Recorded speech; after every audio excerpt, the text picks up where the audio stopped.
This video is brought to you by Squarespace. Whether you need a domain, website, or online store, make it with Squarespace. Okay, well in today's video I'm going to be building this table saw stand for my job site table saw. Now I can't wait to show you guys this build because I've been working on it for a while to really perfect it. And it has a rather large outfeed area, so you could cut a full sheet of plywood on here. It has a lot of support. I'm also using this as a work area, so I've incorporated a couple of features like that, like a T-track and clamping area to make it more useful. I've also incorporated lots of storage in here because I really need a lot of storage. So several drawers, jig storage over there, and drawers on the other side as well. Let's get right into it, shall we? I began with working on the bottom platform. You can see the table saw sitting in the corner there, as I don't have a stand for it, so I desperately needed this project. I began with cutting up some plywood using the circular saw.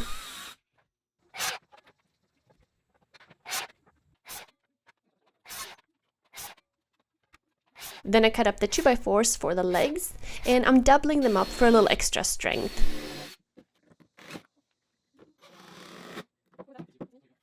Throughout this project, I'm using pocket hole construction, simple and basic, perfect for a shop build in my opinion.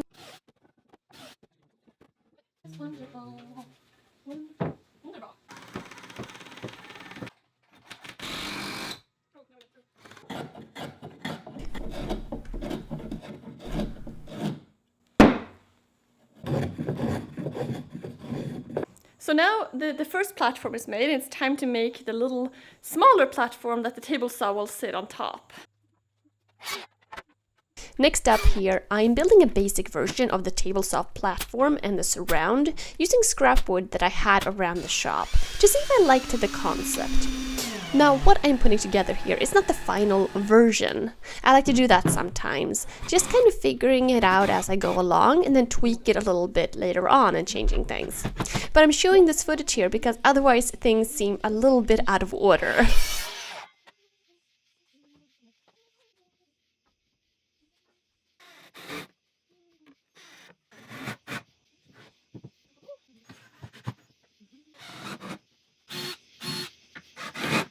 Now, once I had the skeleton, I added a piece of plywood on top with the section cut out for the table saw.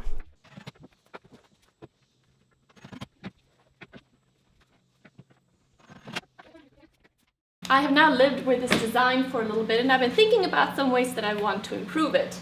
Originally, I built this using 2x4s and some plywood. I now want to remove all the 2x4s and add solid plywood walls and add space for drawers.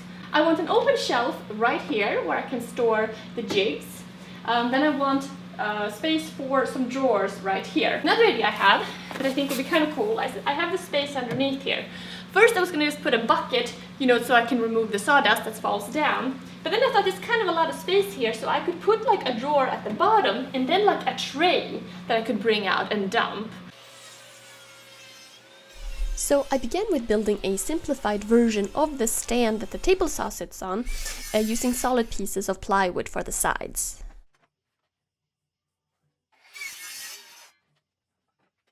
It's really simple, it's just 5 pieces of plywood.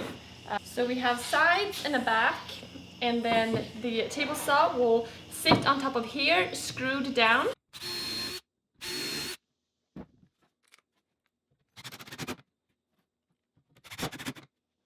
So I'm going for an overall height of 37 inches. That's how high I want the table saw to be. So these measurements are based on that and how high my table saw is, so that in addition to the bottom platform and then this and then the table saw, that's my ultimate measurement. But of course that's easy to adjust as well depending on your height and your size of your table saw and what you're comfortable with.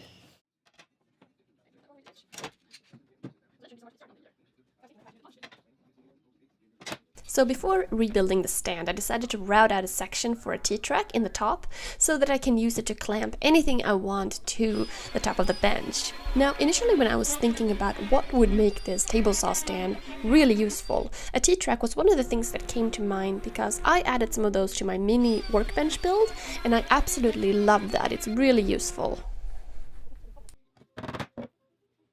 And of course, a router leaves a round end, so just squaring it up with a chisel here.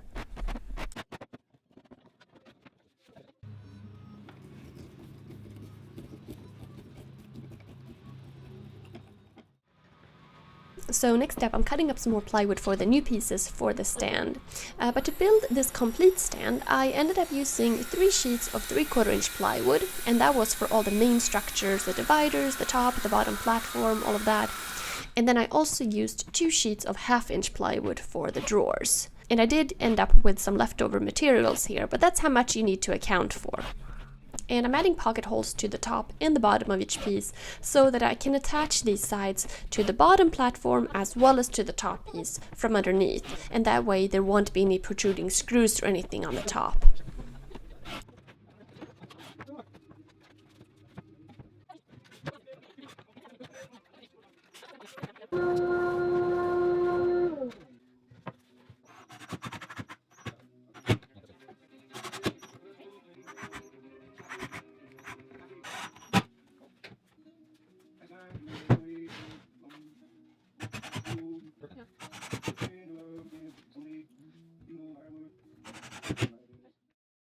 I really want to be able to put some clamps all around this piece, but right now, there is nowhere to put a clamp because this is all the way up. So I've been experimenting a little bit. First I was thinking about drilling some holes, but then I realized that you need to go up all the way in order for it to work. Now I'm thinking perhaps I should just draw out and cut like little sections out with a jigsaw. Not all the way, of course. I wanted to remain the strength of the piece, but like piece here, maybe 3 or 4 sections.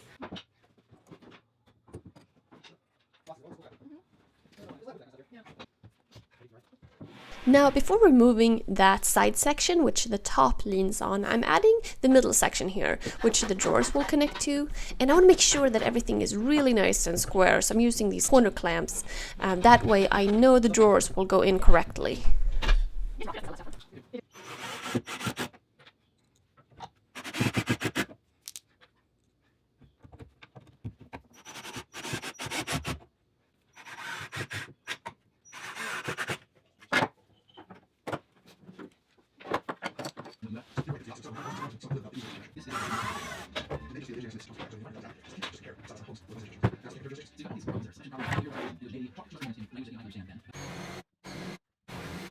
Now, while I'm cutting out these clamping sections, I wanted to take a moment and thank Squarespace for sponsoring this video and supporting my channel.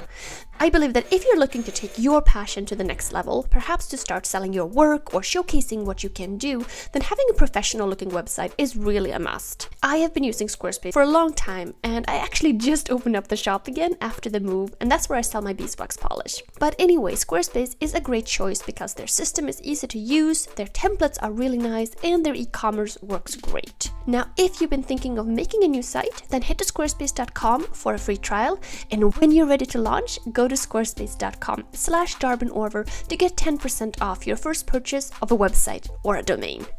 Awesome.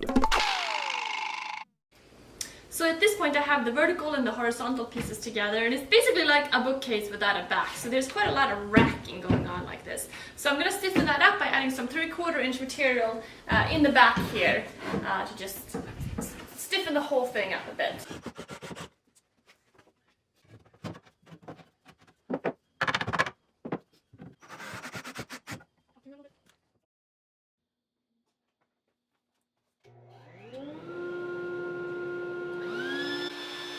Okay, so finally getting to making the drawers here.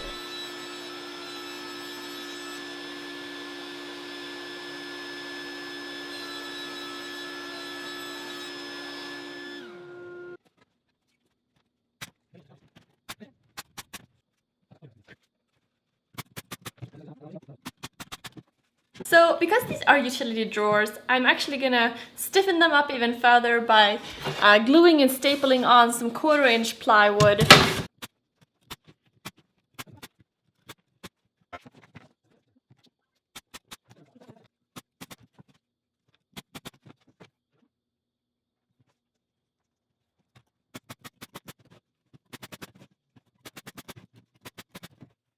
So I really wanted to maximize the storage in this unit.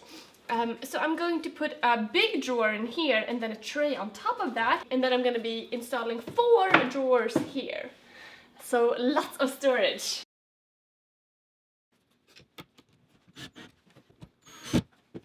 So there are 2 parts on each drawer slide. I've got 1 part attached to each drawer right now.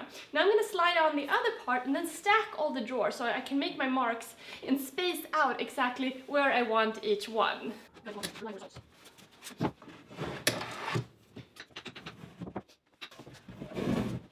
The bottom drawer is already spaced up a little bit. I just want to space these 3 drawers out perfect.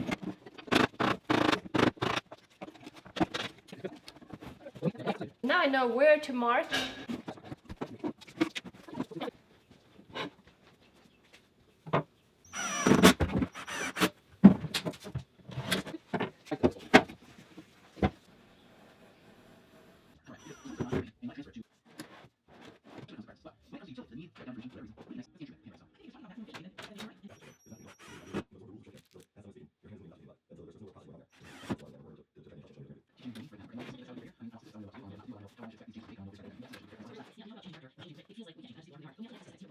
So I got all these drawers in here, and to utilize the space, I put more drawers on the other side as well. Let me show you. So I got 5 smaller drawers in the back here and 3 drawers in the back here. Now I want to cut up face fronts for all of them. So I got my piece for the face fronts, and I want to make sure that the grain on the plywood looks continuous. So I'm going to take a slice off there and then chop them up into sections for all of these, and that way it should look pretty good.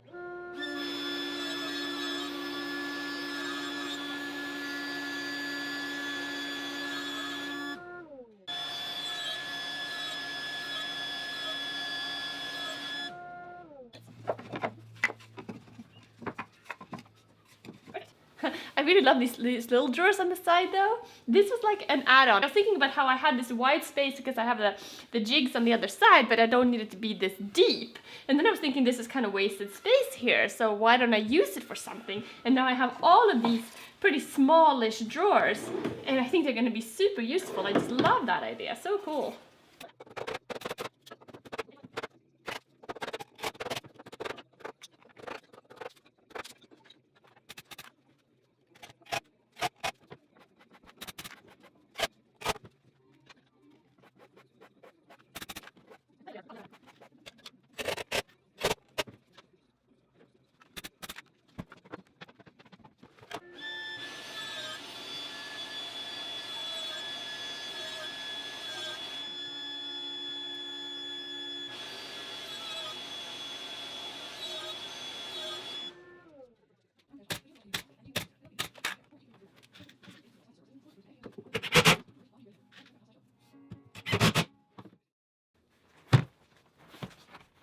So for poles, I decided to use leather. I mean, it's such a simple concept, just cutting strips out of some pretty thick veg-tanned leather and attaching to each drawer with some nuts and bolts.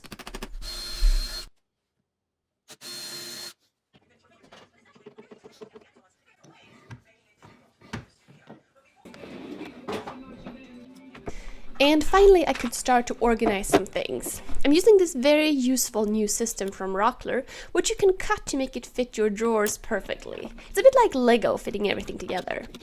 And in this drawer, I want to keep everything that I'm always reaching for. So measuring tape, pencils, razor blade, bits, you know. And this way, it's super organized. So just love this.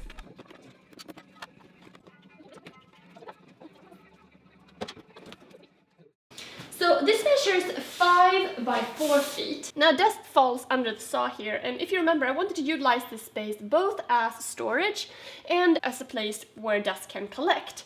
So the way I solve that is that I have a drawer here, quite big, but then this section right here, here is another piece of plywood that I attached to these walls just with pocket screws from underneath. And then here, there's another board that rests on top of it. Just a board that I can remove completely, and this is where dust collects, so I can empty that when it gets full. And that way it's separated from the drawer underneath. So blades, sawstop, extra cartridge, dado stack, just things that are kind of big and cumbersome. In this section here, I have space for jigs.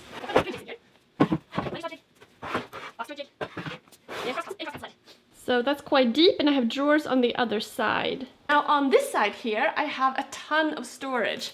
So in these top ones, I got masks and glasses. Here I have all the T-track clamps, right for up here, so I always know where they are.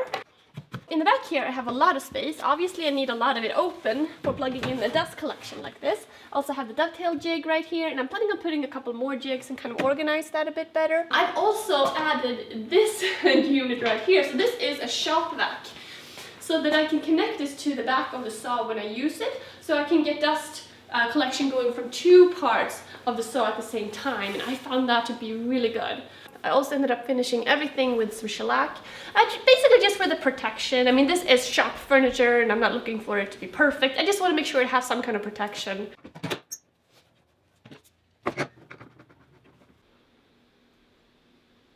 Now, if you have any questions about the construction or the design or the build of this, please leave them in the comments below, and perhaps I'll answer those in a separate video if there was something that wasn't clear or anything like that.